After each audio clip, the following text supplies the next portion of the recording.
Welcome, everyone, and welcome to yet another webinar for today brought to you by Organic Intelligence Consulting, Inc. My name is Robbie Zialcita, and I am from OI Learn, and we'll talk about a little bit of that later on. But welcome.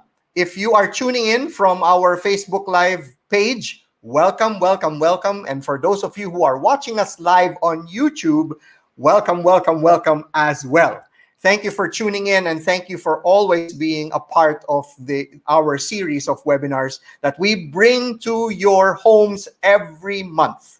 So today we are going to talk about a very interesting topic, and it's called cultivating courage at the workplace or at your work. And so today we will talk about that, and hopefully at the end of the talk you will learn something new, something that you can probably apply in your own workplace or even in your homes and in your own personal life. And at the same time, please feel free to ask questions after the talk.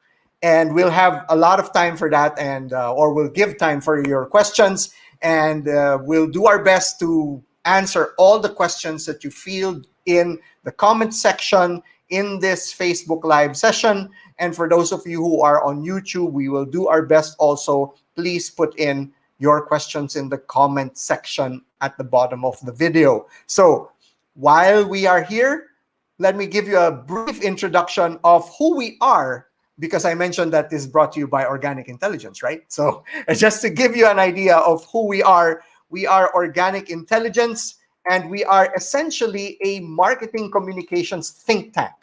So an insights solutions house. So we really provide strategic communication solutions to all our clients. Of course, we do this by harnessing local community best-in-class global resources to connect organizations with their intended audiences and stakeholders.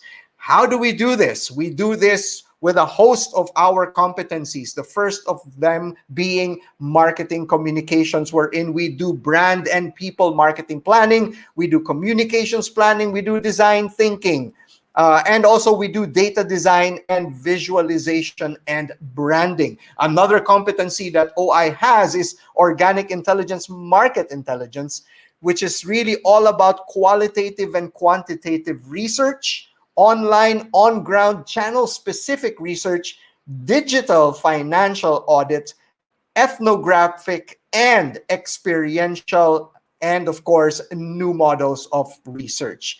Next, of course, we have development communications, part of our competency as well, which is really doing landscape scanning, health consumer insight, capacity building, behavior change, and strategic communication.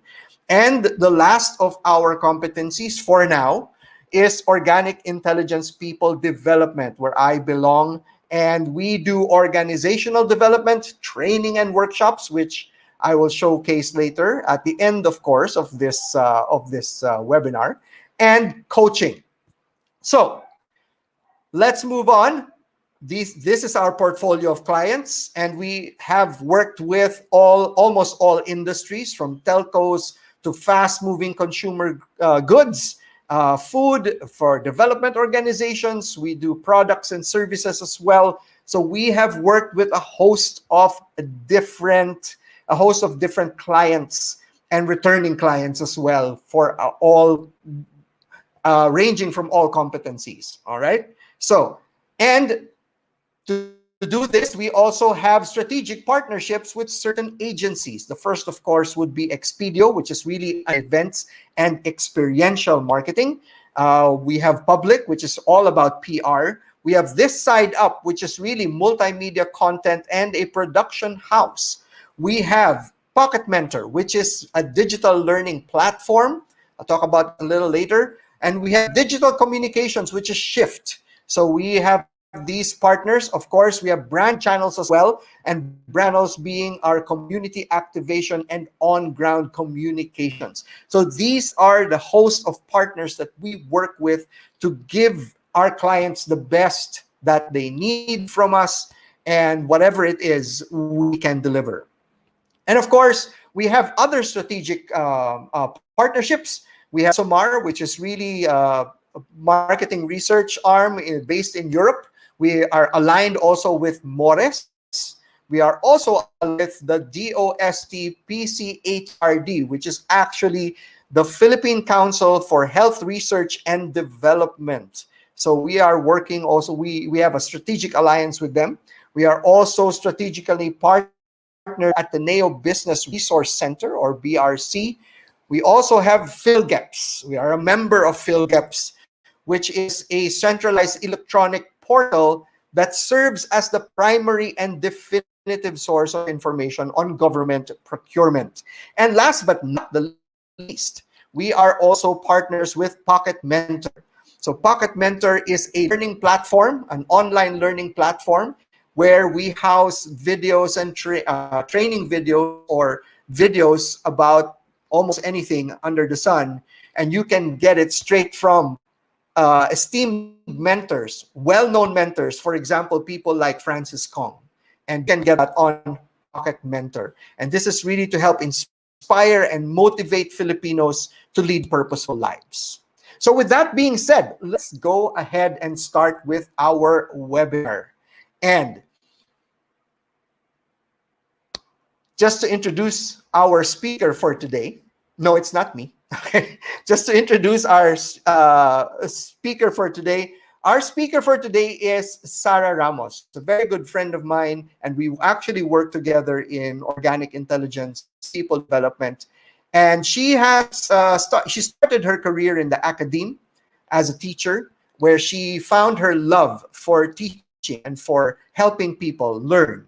And from there, she took her master's in organizational development. So this is her MA at the Ateneo University. And she also she has extensive experience in organizational development, in training, and in leadership development And this is really her forte. And one of the things that she is passionate about is really developing courage. Courage in the correct sense of the term. And so, without further ado, let me introduce to you our speaker for today in this webinar, Miss Sarah Ramos. Hello, good afternoon. Good afternoon, Robbie. Thank you for the always very generous introduction. I also do that for him when he's the speaker. So normally I say great things about Robbie as well, but much appreciated, Rob. And you're right. I am very passionate about, like the things that we will talk about today, especially putting it in context that is relevant for everybody. But before we begin, I want to say a special good afternoon and hello to all our partners and our clients who are watching us today. If you're here, we are so grateful and happy to have you here. We continue to have experiences together, even if we can't actually be physically together. And I also want to say, like, a special greeting to all our new friends, those who are only discovering who we are and are tuning into us for the first time. So, welcome everyone. Today, what our hope is really to be able to share something new, to give perspective, new perspective to something that you could possibly be hearing about already in your own context, or you've come across it because you read something or somebody talked to you about it. So, we will be talking about how to cultivate courage at work. Okay, so courage seems to be a very personal thing, right? It's something that when we say courage, we have this idea of what it means because we all grew up understanding it a certain way. And if I were to ask you what courage is, most likely for a lot of us, we grew up believing that courage is represented by something like this photo, okay, that we will show you. So this photo, it's very much an indication of what courage is, right? It's somebody going to bar. It's a very heroic act, and it's something that it's such a grand gesture, and that is true. This moment definitely requires courage, but if we look at it from this point of view, we somehow get the feeling that courage can be quite alienating, right? That it requires so much of us. And the first thing that people think about when they look at something like of that photo is that, oh, those people were not afraid at all. So let's go to dispelling certain myths that are surrounding, okay, the concept of courage. These things we grew up believing probably and may no longer hold true today in our experience. What are those myths? Let's start with the first one. The first myth is that courage is equal to an absence of fear, that when you're in a courageous moment, it's because you are not afraid of anything. This is absolutely not true. If you remember that photo, that person who's at the front of that war, getting ready to charge, okay, at people who are coming their way, I can promise you, those people are afraid. Okay, there is so much fear in that moment because there is so much uncertainty in that moment. So a courageous moment is not an absence of fear, but actually a moment filled with fear that we choose very consciously to transcend. Okay, so it's something that involves us making a decision whether we back away or we step forward. But for sure, it is not because we're able to behave courageously because we are not afraid. On the contrary, we are very, very afraid. And that's why it requires us to have the courage to step into that moment. Okay. What else are courage myths that has been said time and time again? Courage, wow, courage. I apologize for that. Courage also is very much associated with amazing feats of heroism, right? They're big, they're grand, they're something that you tell your children, or is passed on from one generation to another. When we read about stories of our own heroes, we naturally equate that to, like that's what courage means. Again, absolutely true, but not limited to that. There are many, many everyday acts that I will show you later that requires courage. In fact, courage is very much woven into our daily life. If we look at the moments when we feel uncertain, when we feel afraid, and we're able to still move forward, we're able to still do the action that is being required of us, that is very much a courageous moment as well. So, what else? Courage is also thought of as needing to take a special type of person. When you have thought, oh, that person can be courageous because they're born with that skill. They're born courageous. They're just that way. They're just that kind of person. I can't be that because that's not who I am. Courage does not require a special kind of person. Courage is open and available to everybody, but everybody who chooses to behave in courageous ways every day. So you can be the most regular of people. In the context of organizations, courage sometimes is equated with just for leaders. Okay, and the reality is leaders will most likely champion it, but will need everybody to display the behaviors for it to become something that is present and really cultivated at work. So if you're thinking that, oh, like maybe this is not for me, I hope that at the end of this, you will somehow see that it is for you. And it is something that is for every person, that works in your organization, no matter what their level is. What else are encouragements? The other one is, I like this one because somehow I somehow subscribed to this prior to me really getting immersed in understanding what courage is. That if I have more information, it will increase my ability to be courageous. Because we look at information as mitigating the risks. There's nothing wrong with that. Okay. When you have a lot of information, absolutely, you're able to make better decisions. That is correct. But having all the information is not necessary for you to be able to be in a courageous moment or make a courageous choice. In fact, because the nature of courage is that there is a level of uncertainty. And people somehow think, yeah, but isn't that just good planning when you have a lot of information? Absolutely.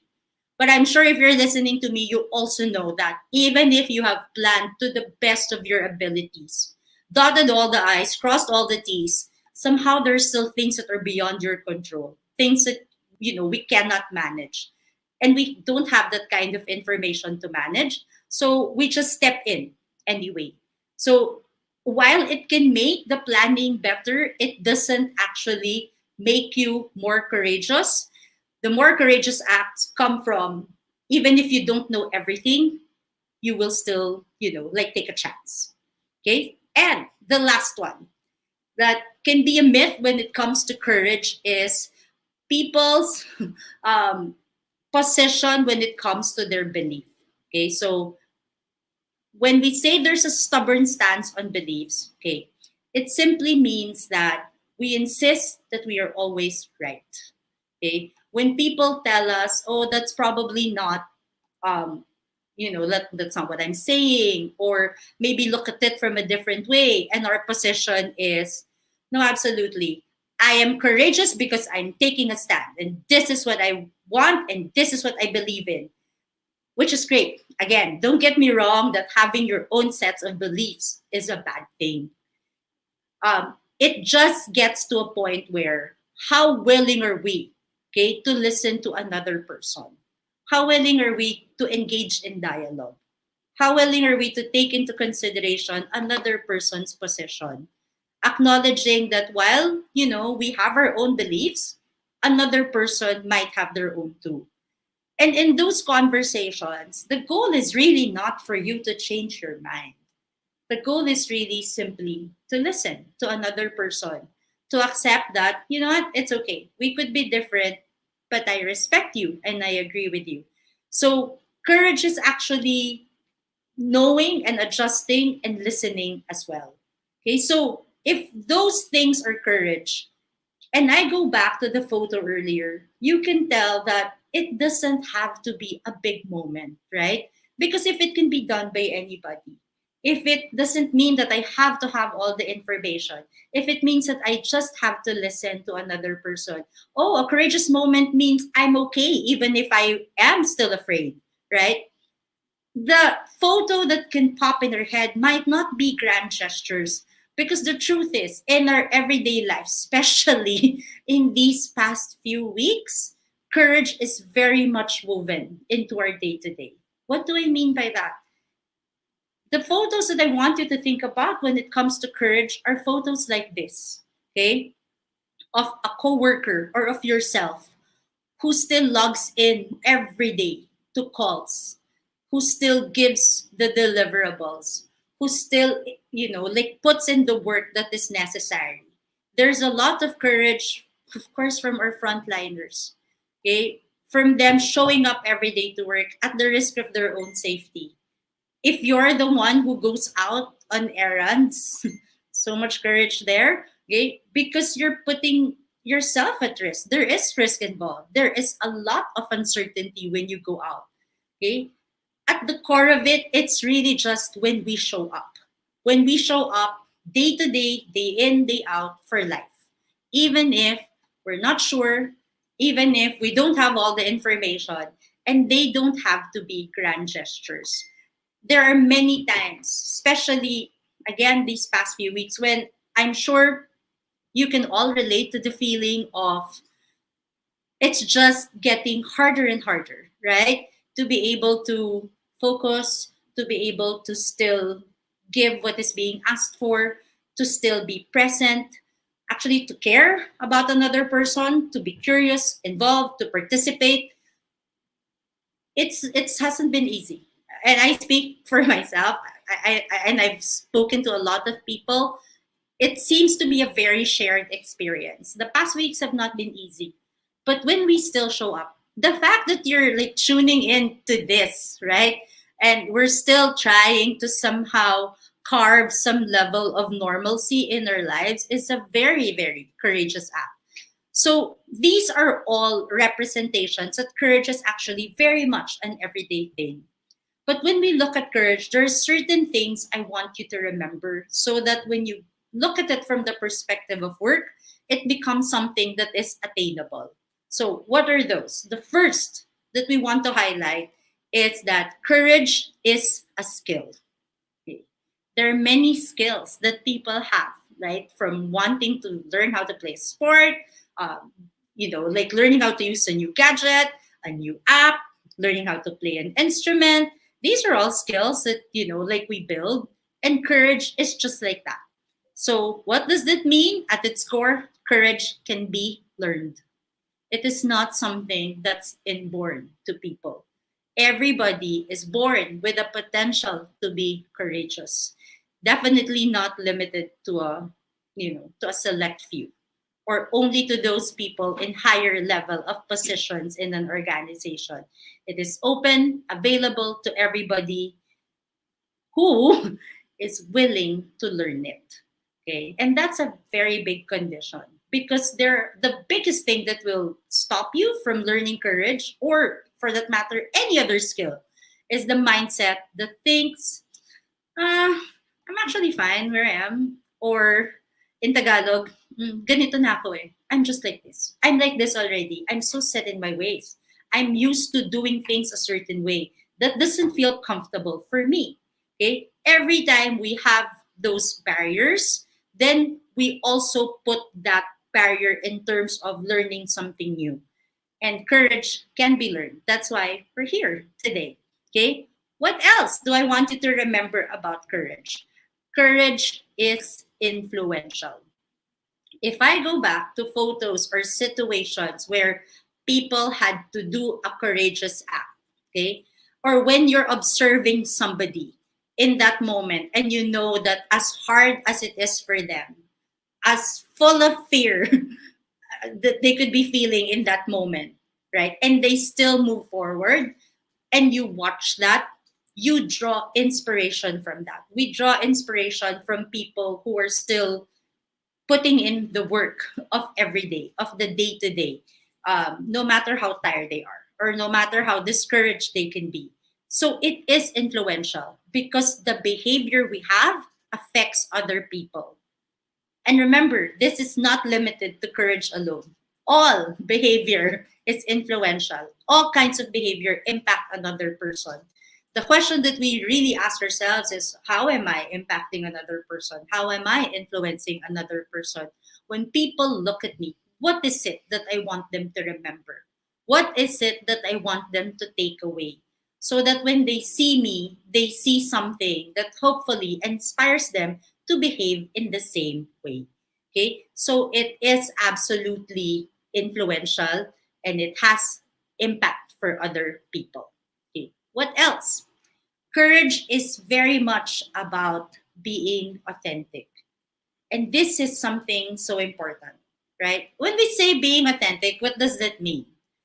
It's easy, right? To be true to who you are when you're by yourself, right? That moment when nobody's watching you, it's kind of easy to let your guard down. You know, when you're alone, that's probably the moment when you can dance silly, when you can sing out loud, because you know no one's watching you and nobody will judge you. So we feel so much freedom when we're by ourselves. Is that a courageous moment? From the lens that we're looking at, not so much, because courage is actually a social construct.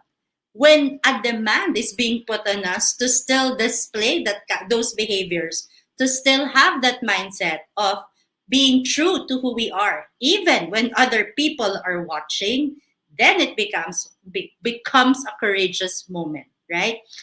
It's harder to show who we really are when we know other people are watching. I'll be very honest with you.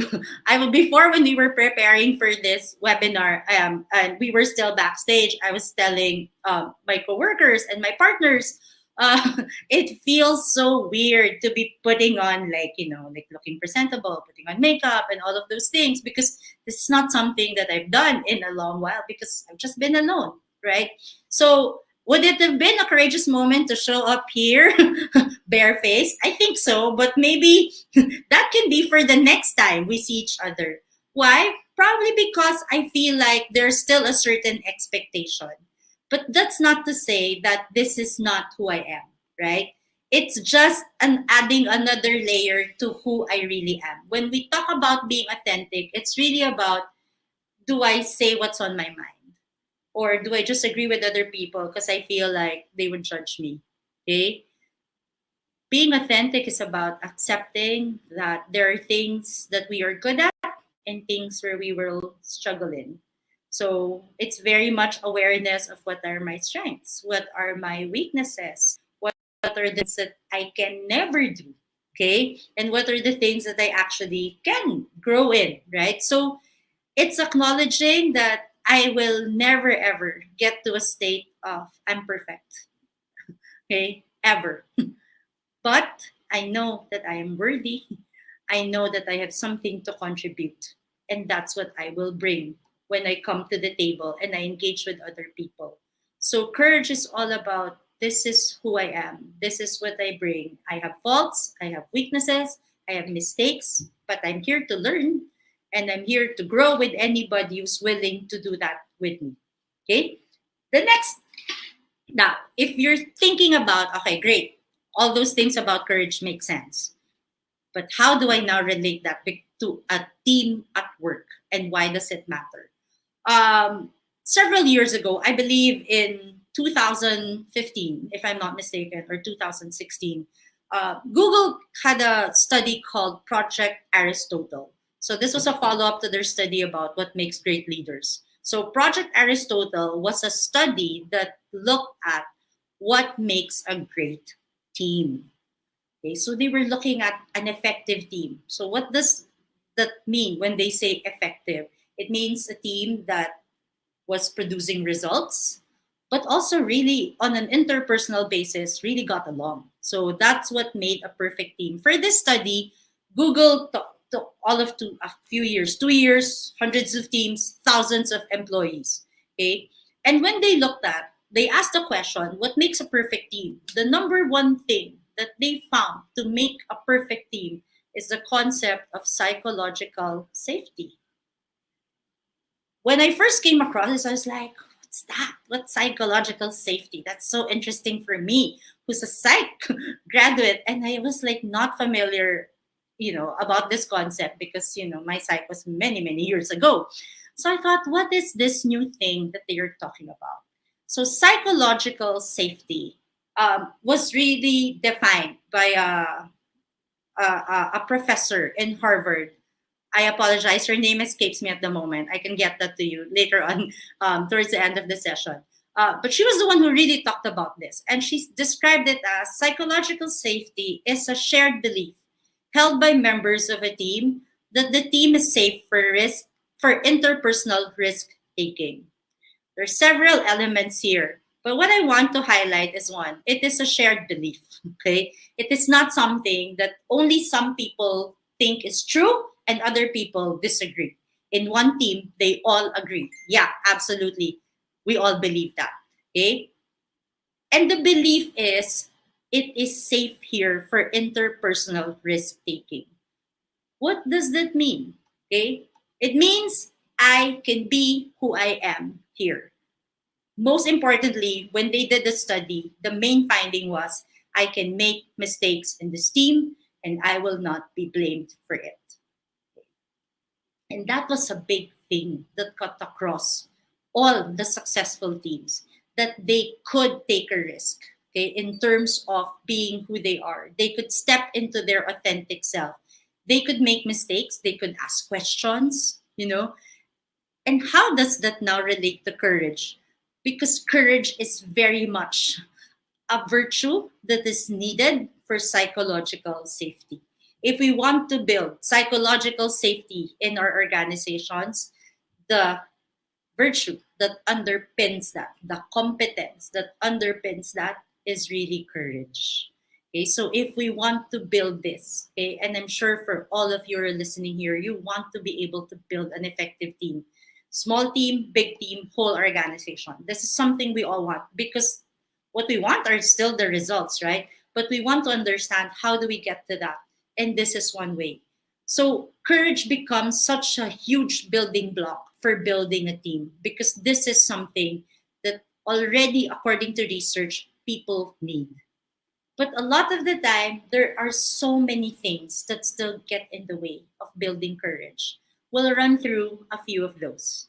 Okay. What are the things that block courage in an organization? And sometimes we think maybe that's a personal choice, right? If they don't want to be courageous, then that's up to them. But there are certain things that happen in an organization that could get in the way of cultivating courage. Okay, let's start with the first one. The first one is when people feel excluded. Okay, why is this such a big block to courage? Because there is a basic human need in all of us to belong. Okay. And when I say to belong, it is not just that you're invited to things or that, like it's not the shallow kind of belonging. Or when we say, oh, somebody's out of place and we joke about it. The belonging that we're talking about here is a really solid feeling of connection with other people they work with. Okay. So that feeling of connection that now makes people want to participate, want to engage, want to have conversations. That's the kind of belonging we're looking for. So when people feel excluded, it's when we make others feel alienated. Not for any other reason, simply because they are not like us. Oh, that person is different from me. I don't have anything in common with that person, and therefore I will just not talk to that person, right? So it's different when you're not hanging out outside of the office because you don't have shared interests. We get that. But when you're in together, when you're working together in an environment, we try to find things that you can connect with. Okay? When you can have conversations that, like say you're present and you're there for another person. So anytime you make another person feel excluded, this is a huge block to courage. And a lot of the time, it happens very often. I think now because we're no longer working, a lot of us are not working in the office. Somehow, people feel like, okay, maybe this is not something that's as prevalent. But the reality is, even if we're just in Zoom calls, okay, we can make another person feel excluded in ways like we never ask them what they think, or they're not involved in decisions that actually impact them. Those are ways to make another person feel excluded. Okay, what else? The other big thing that blocks courage is judgment. Okay, judgment in such a way that you say, I am better and you are inferior. Okay? When we try to lift up ourselves by putting down another person. Okay? That is the kind of judgment we're talking about. Or when we say to another person, why is that hard for you? Okay? How could you not understand this? Okay? When we say things like, you're just not like me. I would do that differently. And we say it in that tone. Okay? Very condescending, very indicative of putting down another person. That's the kind of judgment. It becomes a block to courage because it actually breaks the connection between people in a team, in an organization. Okay. What else blocks courage? Oh, this one is so for some quite controversial, but perfectionism is a block to courage. Now, let me clarify that when we say perfectionism, we do not mean not striving for excellence. Okay? Absolutely strive for excellence every time. That is not what we're saying. Okay? What we're saying is you're going for perfection where you have zero room for mistakes and error. Okay? Absolutely none. When a person makes mistakes, there is immediate punitive action, even if we don't understand what the context is, what the situation is, or we don't have a full picture of what happened.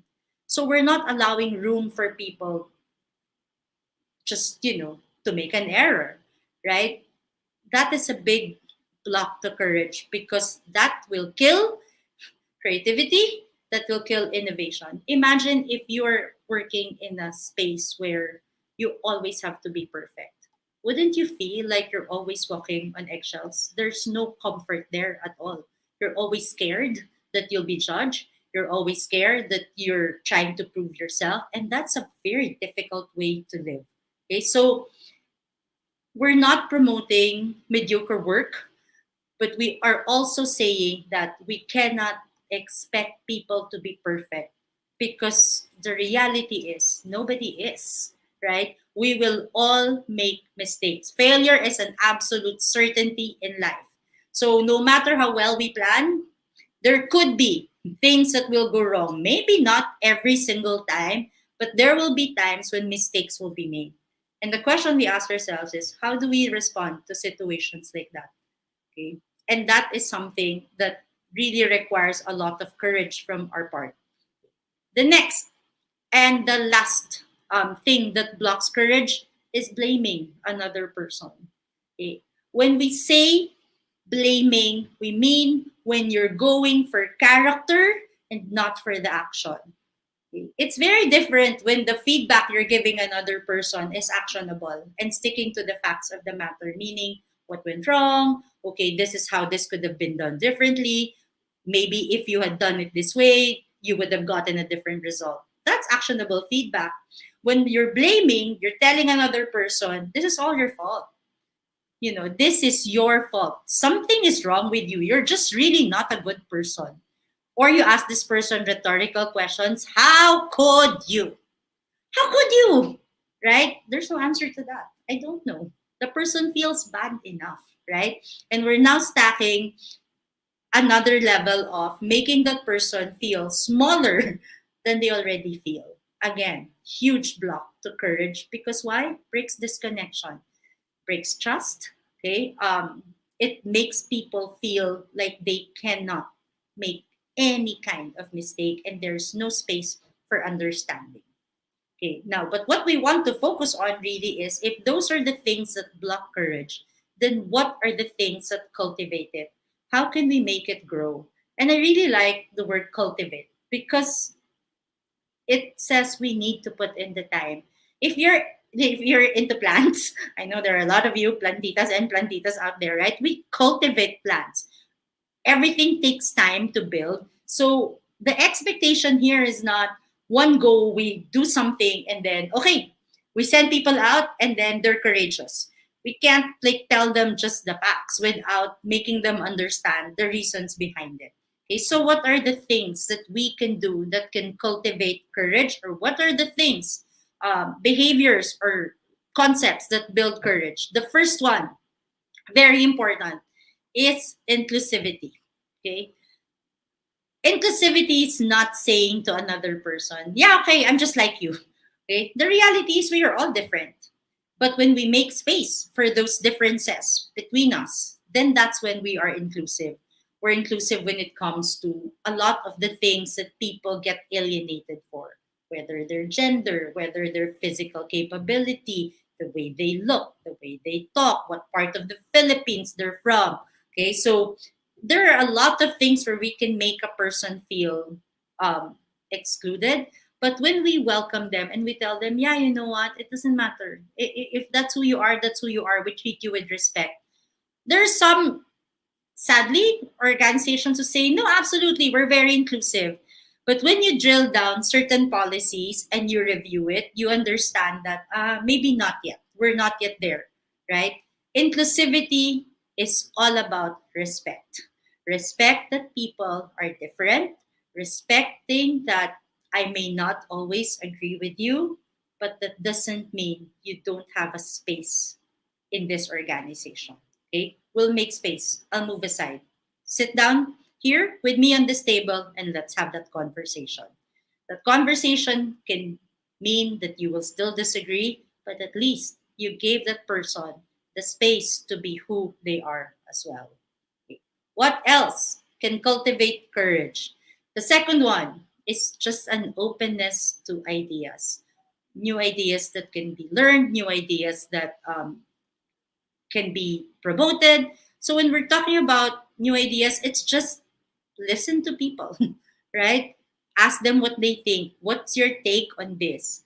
Ask them if they have questions. And then when they do ask questions, answer them. Be open to curiosity. Okay? Every time you have an openness to ideas, even if it seems like um, that's not such a great idea. Okay, and I know sometimes people hesitate because they're thinking, oh, this might not be a good idea. But there's actually a brainstorm exercise that's called bad ideas, right? And then the only thing you're doing is giving out the most outlandish, craziest ideas that you have. Because sometimes there's a gem there that we may not discover. And when we're open to ideas, that's where we're really promoting creativity. That's where we're really fostering a spirit of innovation, because people can be curious. People can say, hey, maybe let's try it this way. And somebody says to them, yeah, okay, let's try that. Or where did that idea come from? And we're naturally curious, right? As opposed to when somebody says, I'm thinking about this as a shift, or I'm thinking about doing things differently. And the response we put down is, no, that's not going to work here. That's not how we do things. Okay? That's not how we do things. It's a big killer of openness to ideas. Okay. What else? Last three. Okay? It's genuine acceptance. When we know that you are different from me, and I'm okay with that. I don't judge you for your choices, even if I do not agree with you. Okay? A lot of people think that when you accept another person, that means you naturally have to agree with them. That's not the case. You can make space for them even if you don't necessarily see eye to eye on every single thing. Again, an allowance for individual differences. Okay. What else? And this one is very important. The next two, I think, are quite deep. One is empathy. Okay. How do you become empathic towards another person? It's when you recognize that in spite of the different experiences that we have, we all kind of know and are familiar with a lot of human emotions. We know what it's like to be sad, we know what it's like to feel excluded, we know what it's like to fail, we know what it's like to not have our expectations met. On the flip side, we know what it's like to be happy, to feel joy, to have something good. right? So when we're talking about empathy, it's not about absolutely knowing and connecting to every single experience of another person. You don't have to go through the same experience to know what the emotion is like, and the emotion is what we connect with.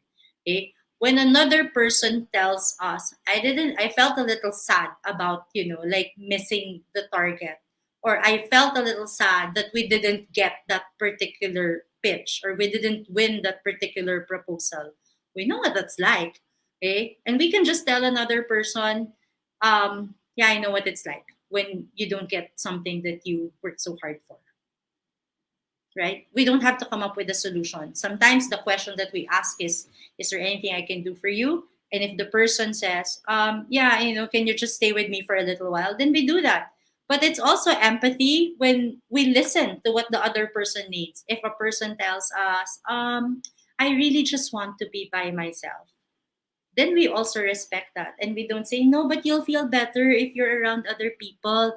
No, I think this one will help you because you shouldn't be alone, right? That's far from empathy. That's us pushing our own agenda on another person.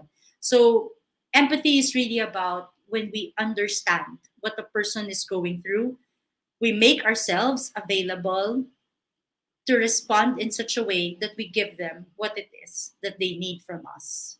Okay. And the last one that is truly courage building and cultivating is trust.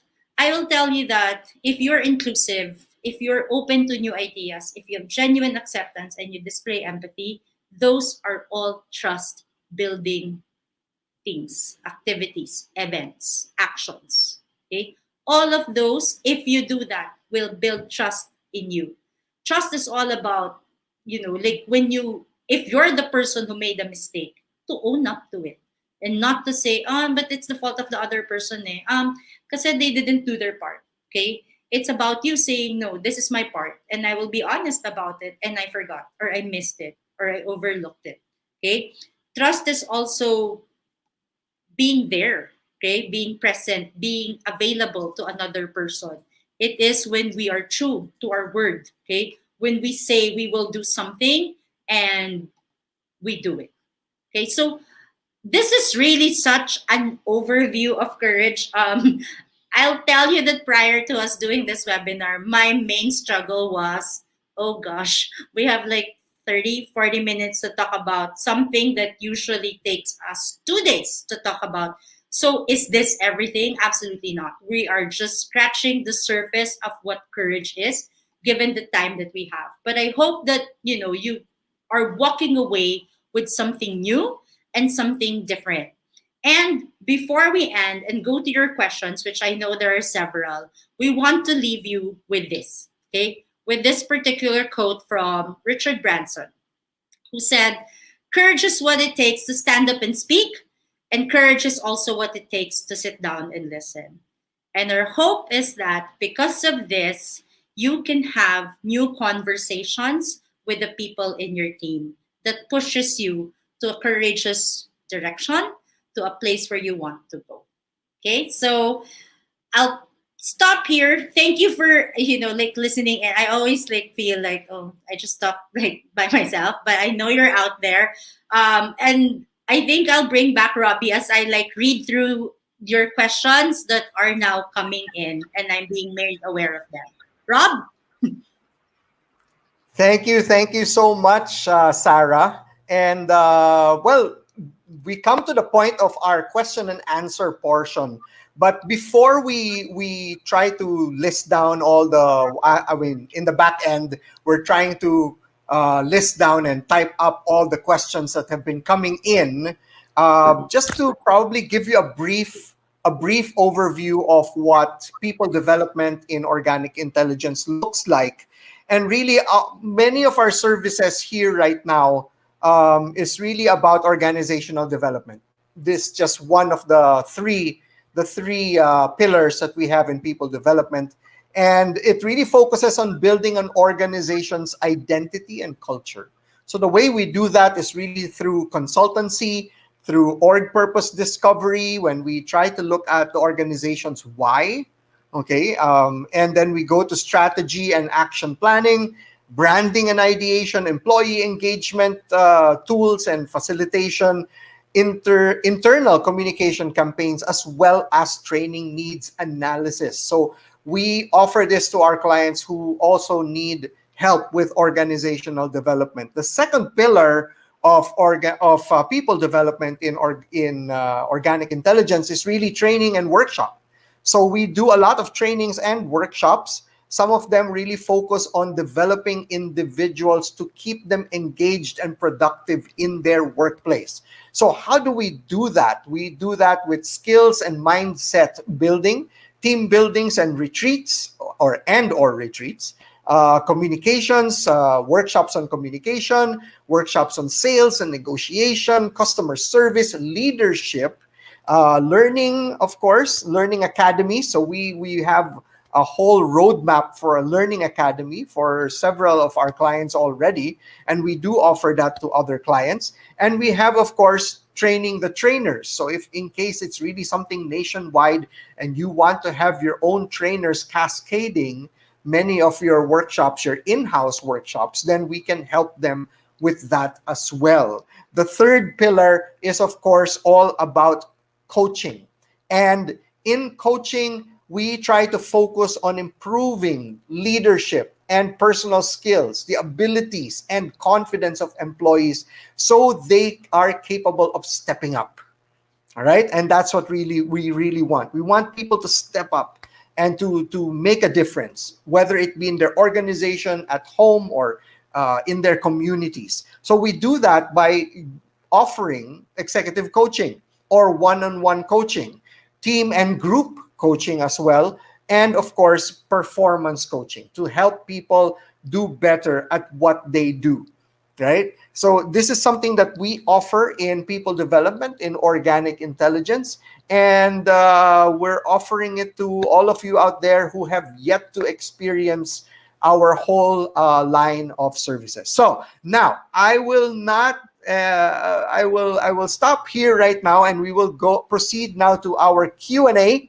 And let's look at the first question over here, and we'll ask Sarah to respond. Sarah and I will have a chit chat also. I mean, I probably will put in Sure. some of my own input. So, number one, what red flags should we look out for to know if we need to build courage in our workplace? Okay. This is a great question because I think it's coming from a place where we want to grow, right? Yep. There are several red flags that you can spot if you see these behaviors in the organization. I'll run through them as quickly as possible. The first one can be um, gossip.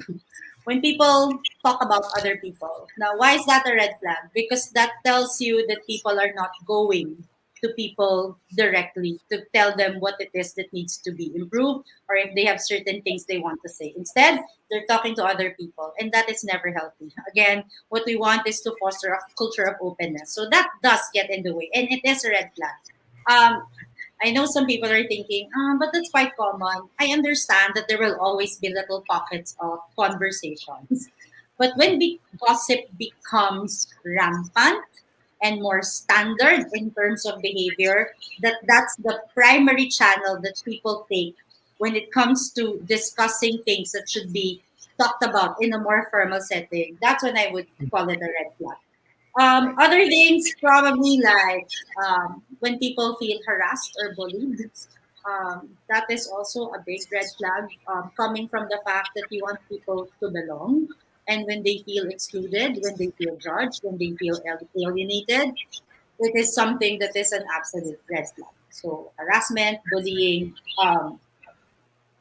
interestingly enough, favoritism is also a red flag in an organization because that tells you that certain things are not open to everybody.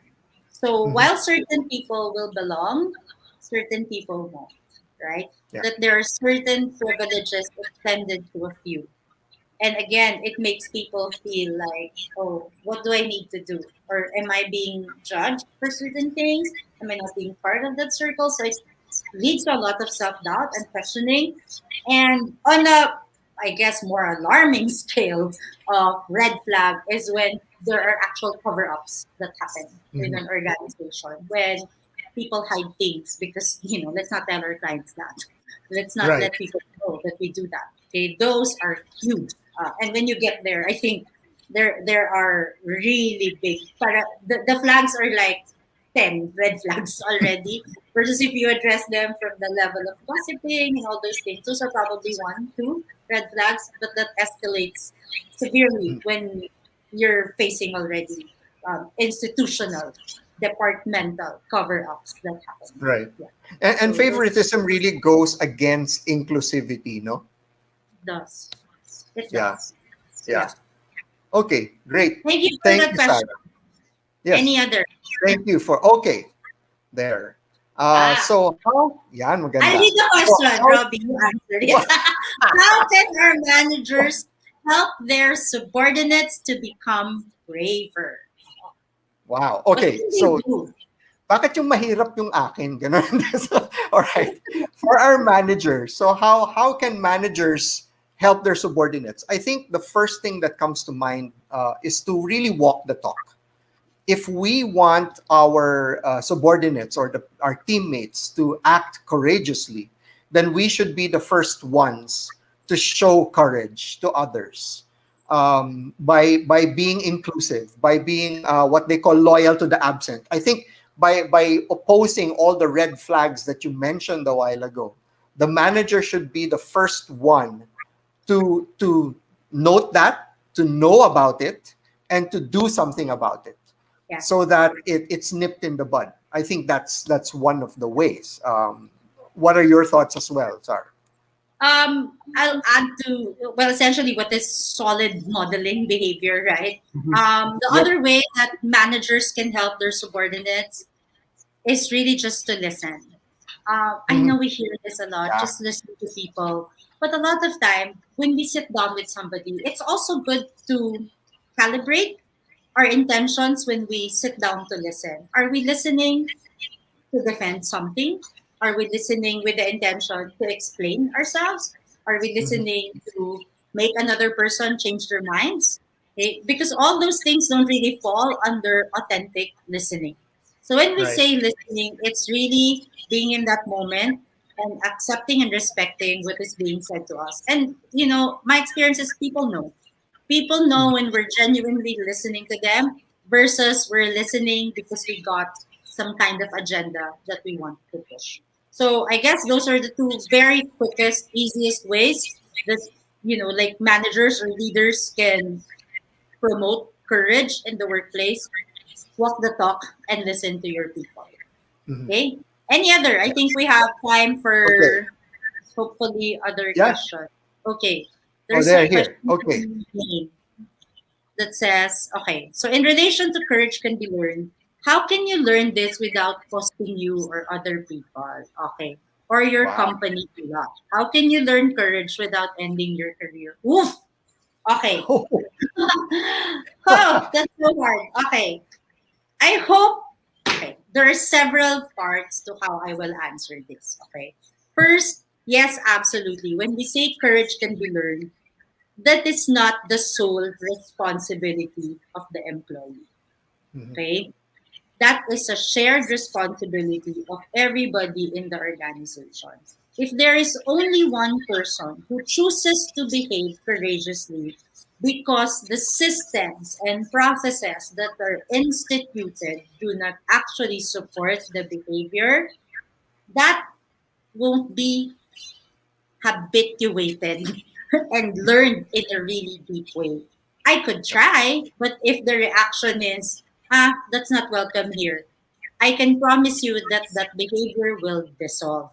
Why? Yep. Because what's the point, right? You behave a certain way, you could probably be called out for it or punished for it. So it is very much a shared responsibility to learn something like this. The other side of this question is, so that's how I will answer without ending your career. Because we Mhm. have to make sure that our organization does support it. Okay. The second part is how can you learn this without costing you or other people or your company a lot? Um, if you like go back to what we shared, a lot of the things that we talk about don't actually cost so much money, if at all. They're things that are being open to ideas. That does not come with a huge cost. Okay, maybe sometime when we're blocking off, okay, this is the time when we're listening to ideas. Go. Okay, it means adding that to the time. The cost of that may be cost in terms of another 30 minutes that delays us from work. But hard cost, maybe not so much, right? Or when we're talking about acceptance, that comes from a space that doesn't require any kind of monetary investment. Right. But I will tell you this, if we don't pay attention to these things, then it will cost us. Because people will leave our organization. Good talent can go to another company, okay, that can promote these things. These things are important now. These are the things that matter to people in the workplace. It's really, yes, productivity will always be top of mind, but how to get there matters as well. Okay, so when it comes to how can it cost you, it's having that shift in personal choice, in decision, that I will do things differently. Perhaps if you're a worker in an organization that hasn't been so exposed to something like this, just to make them aware that who you know there's something like this as a concept. What do you guys think? Is this something that we can take on? And then start the conversation from that. Again, this is not something that happens in one go. Like you snap your finger, that's it. Okay, great, we're all courageous. This takes time and effort from everybody in the organization pulling together to get you to that result. Will there be times where you will fail? With certainty and absolutely. Okay? There will be times when you won't be successful at it. That's fine. Okay? And the point is we keep trying. Yeah. Just I'll be very honest with you. Just because we talk about things like this doesn't mean we got it all pinned down or we don't struggle with it at all. We do. Probably more. Because we know very much when we're falling outside of that space. So it is hard and it is work, but is it worth it? Absolutely. The research backs it up already that we get to better results when we pay attention to things like this. I hope that answered you, Ying, in terms of your question. Are there any? Do we have time? Yes. I'm getting a Yes. nod here. Okay. Yeah. Okay. All right. So this one is from Joanna Gonzalez. So in line with Yane's courage without ending career, my friend wants to leave because he doesn't feel safe in his company. Is it bad that I want him to be brave enough to leave? Hmm. Hmm. Okay. Those are the other parts of the Oh, question. I think courage also oh, applies I to think fact third that of. when it's time to go, he already mustered the courage to say his problems and it wasn't addressed. Okay. Yeah. And three-parter siya. Of course, I Okay. want him to stay, but I see how sad it is. I'm so sorry to Yeah. hear that, Joanna. I don't Yeah. think courage is just simply showing up to work with a brave face. How can I be courageous also to make things better for him and our office? Okay, Right. again, so many elements to this. I will probably not do it justice by, like answering it in one go. But, like Joanna, if this is a conversation, I'll tell you right away. If this is a conversation you want to have with us after, just message us and we will continue to have them with you. I mean, even if we're Yep. offline already. Very quickly, I'll say this. I hesitate because I don't know a lot of facts about it. Okay. So when we say it doesn't feel safe, I don't know exactly what does it mean. Is he in like physically feeling like not safe, or is it a more emotional side of things, like he doesn't feel safe? Um, Staying and going in any organization is a personal choice. Okay, so if you really feel like it is not the space for you, it is taking a toll on your physical, mental, emotional well-being. Um, there is also, in as much as Richard Branson was said that there is courage in talking, there's also courage in listening. There's courage in staying. There's absolutely also courage in defining that boundaries. A big part of courage is when You say, this is acceptable for me and this is Mhm. not acceptable for me. Yep. That's a big part of courage. We didn't talk about that. But setting your own boundaries is critical because it tells you when and what are still okay for you. When people cross a line, there are several things to do. One, to erase it. As you said, your friend already talked about the problems and it wasn't addressed. If it's serious violations of very clear boundaries, I understand him wanting to do it because, like if he's that sad. I understand that this is not kasi a simple should I stay or should I go kind of question, right? So to me, it's going back to the boundaries that you set for yourself. Kasi if that has been seriously breached, then I would really rethink staying. The other part of your question is um, what can be done in it's this one. How can I be courageous also to make things better for him and for our office? For Mhm. him, I think you're being a great friend by being there for him.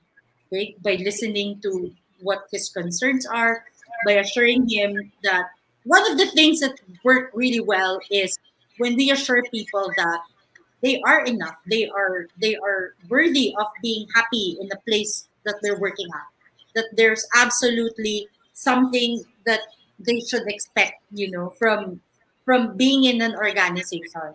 But I will go back kasi to it, and this is not on your friend, and I will go back to the onus is really on the systems that we put in our organization, so Mhm. that we don't have people like Joanna's friend who feels like, again, all those things that block courage, I feel like it's there.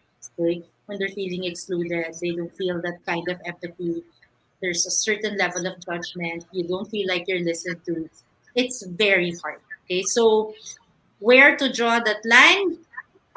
That is probably a conversation we can continue to have. But it's about the boundaries that you set and how clear those are for you. Last two. Okay. I think I'm last two getting questions. Yes. So Robbie, this is from Dana. Dana. Okay. Yes. It's your turn to So answer. You answered too many questions. Okay. How okay. do you differentiate courage from being naive or obnoxious? Oh, two different sides. Either Oh, you're very wow. naive or you're obnoxious, right? Okay. Is it possible to be too brave that it becomes more harmful than helpful? Is there still a way to be smart about Smart about it. Okay. To that, I think we have to first define that being courageous or brave in this context does not really mean to be aggressive. And I think that was one of the points that Sarah shared a while ago. That somehow in the workplace, there's really, so to me, based on everything that Sarah shared about cultivating culture and how we can cultivate culture by being empathic, by being inclusive, all of these things are not over the top.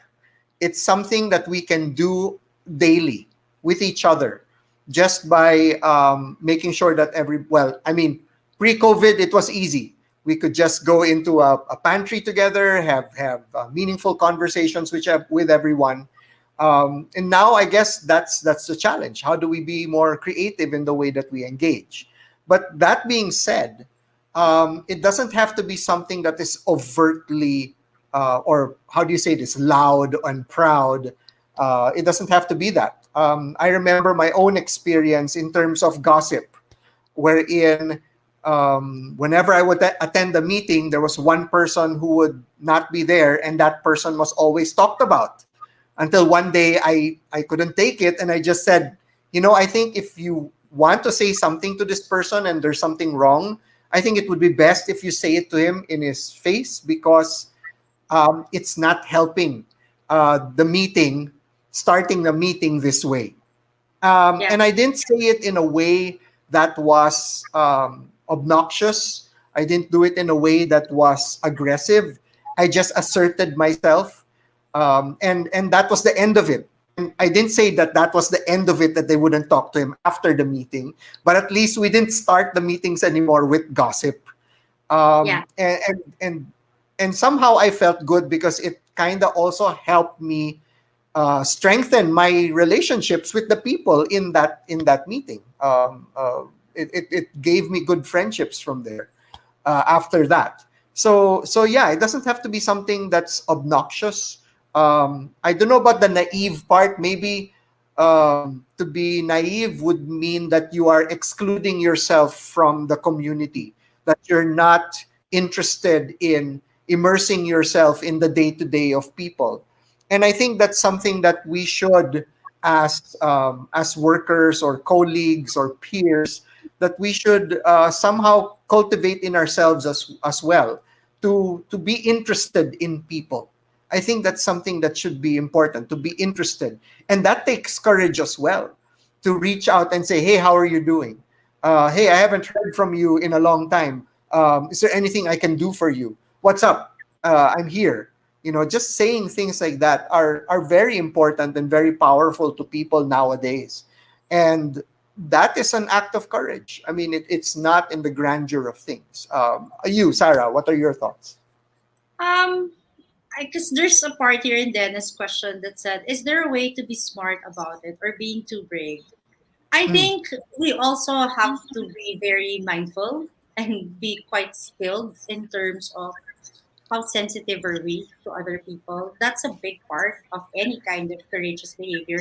The obnoxious part, most especially. Because I think when you're obnoxious, you are pushing an agenda that is about yourself.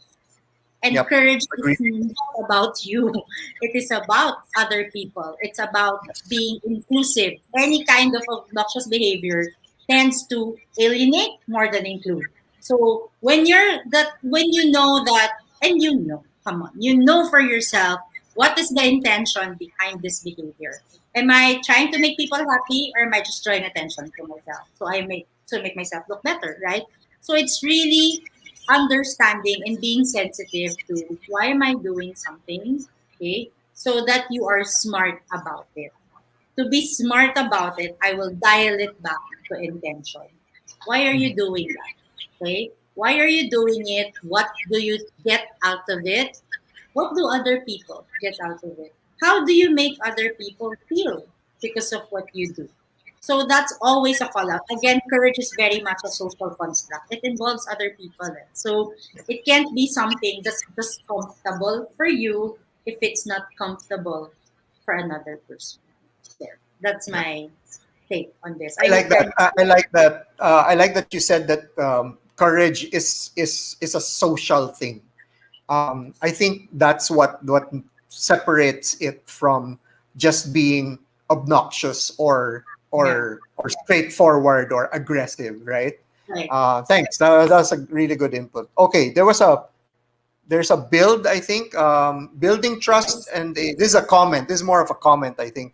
Building trust and a good relationship with your team is necessary so we don't come across as obnoxious when we provide feedback to our team. Adjusting your communication style is also a must. I agree, 100%. 100%. 100%. 100%. Yes. We agree How you very much. Yes, yes. There's so Thank you many, for that, Priscilla. yeah, there's so many, we do so much communication work as well. And I'll just drop this as a bonus because a lot of the time we think what works for one works for everyone. It Mhm. doesn't, right? So Yep. it's we were able to, so absolutely to your point, Priscilla, that when we adjust, that is an absolute must. Completely check. Okay. Last question. Oh, Last last question for question. today. Okay, Ayan. Robbie, I will ask you this. Okay. Okay. Ganda. Or you can ask me. It's really Sige. up to us to take on the last question. What if Okay. po I was publicly remanded in front of my team po? I was a team lead and then my immediate superior po made me feel left out sa team. And I can't resign because it's the pandemic. I'm Okay. so sorry. Okay. I think my Yes. ano is listen, I'm so sorry you went through something like Yep. this. It's always difficult when we're put on the spot, especially when it's Mm, an unpleasant spotlight that is shining on us. There's actually, I don't know what the question is, but I think parents. So I'm just guessing that what do you do now, right? My take is, as hard as it could be, um, I would have a conversation with my superior. Okay. I know it's tempting to talk to, like your friends, your other co-team leads, but the one person who really needs to hear what you have to say is your immediate superior. So to have that kind of conversation with your superior, try to understand what happened there, what went wrong, but also to express yourself.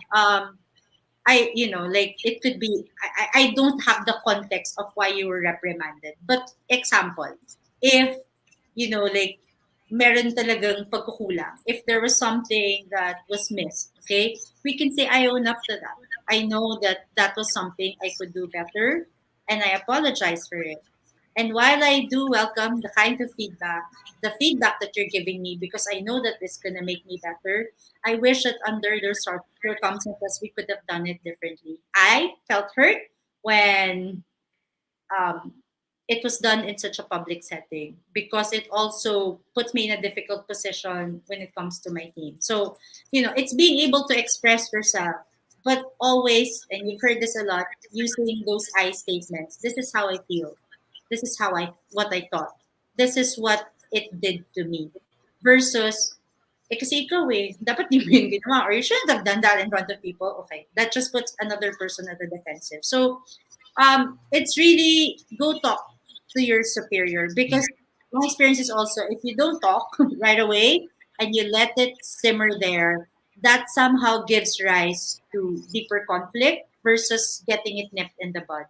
Um, there's also a part of courage that says, if we're going to be accountable for our own side, that means we are allowed to apologize for anything that we did wrong, but we extend that same courtesy to the person that we're talking to. So we also allow them space to be accountable and apologize if that is something that that they would like to do. So accountability is very much two ways, and it is also a component of courage and bravery in the workplace. There, Yes. Robbie, anything else? Actually, no, because that would have been also my first. That would have been my first instinct. Really, is to, I mean, talk with your immediate supervisor. However, before you do that, what you can do is like take a breather muna.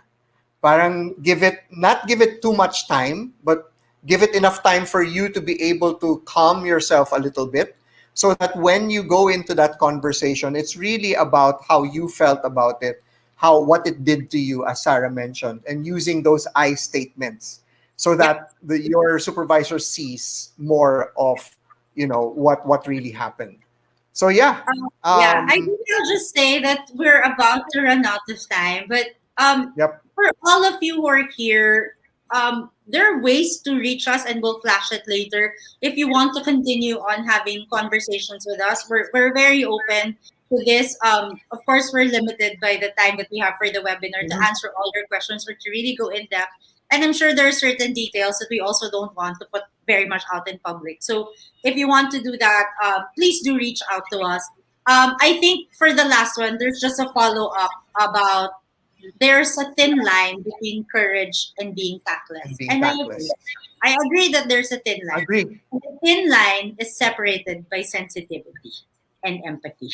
Okay? Yep. So that thin line is never crossed when you are truly empathic and sensitive to the other person. Then you know how what you're gonna do and what you're gonna say is going to make another person feel. Okay, so I agree with that completely.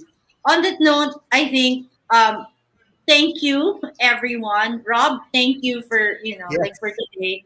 I'm so happy because I know that this is something that a lot of people do want to talk about, and this is something that it's so hard to distill into an hour. There is so much material when it comes to courage, when it comes to how to apply this at work, when it comes to even applying this in your own families. We also do that, those kinds of sessions. So if this is something you want to learn about, please do get in touch with us at the information that we'll show you. But we thank you very much for your questions, for being very engaged, for your participation today, and just for keeping us company on this Thursday afternoon. Thank you also, Rob.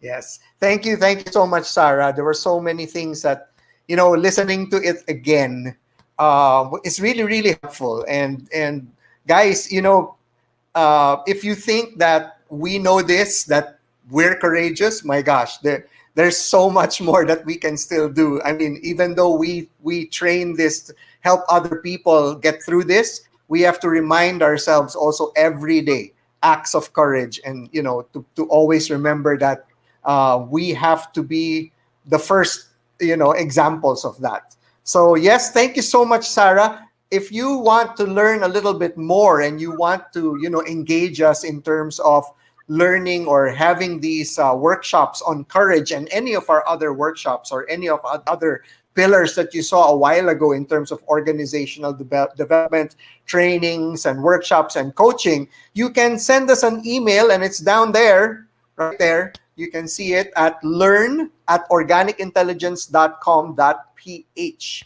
And we will be flashing also our social media sites where you can also send in your comments and your requests. And we will do our best to answer immediately anything that you may need from us. And we'll get in touch with you. So again, thank you so much for spending your Thursday with us. We'd like to really answer everyone's questions, but this is all the time we have for now. Please stay tuned for our next webinar, which will be in May, and we will be posting, of course, the dates soon.